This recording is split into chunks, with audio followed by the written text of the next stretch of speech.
naman po dito sa Pilipinas nangunguna ang Eat Bulaga. Number 1 na rin ang Eat Bulaga Indonesia. At ang big boss ng Dabarcaz na si Tape Incorporated President and CEO Antonio Toviera, pinarangalan sa pagpuproduce ng first Pinoy TV show na nagka-franchise sa ibang bansa. Makichika kay Lars Santiago. Godfather of Eat Bulaga, a good friend, Mr. Antonio Tony Toviera.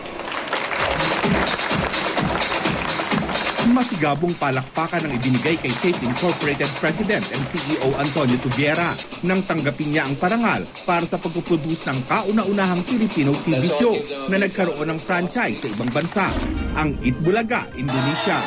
Ang award ay ibinigay ng Association of Filipino Franchisers Incorporated sa pagbubukas ng 2012 Galing ng Pinoy Franchisers Show.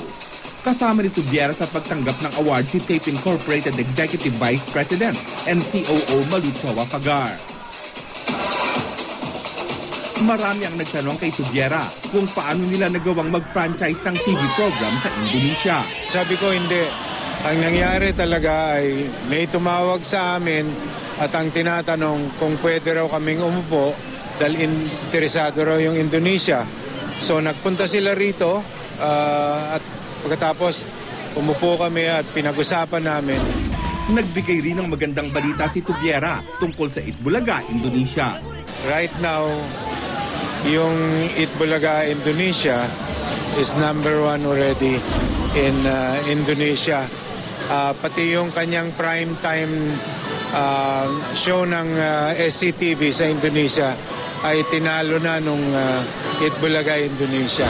May iba pa bang bansang interesadong mag-franchise sa Eat Bulaga? Sinabi sa amin ng Indonesia na kung ano man ang nangyayari sa Indonesia, parati ang Malaysia ay nakabantay. Kaya siguro nagdadasal kami talaga ngayon na sana sumunod ang Malaysia. Lars Santiago, updated sa Showbiz Happening.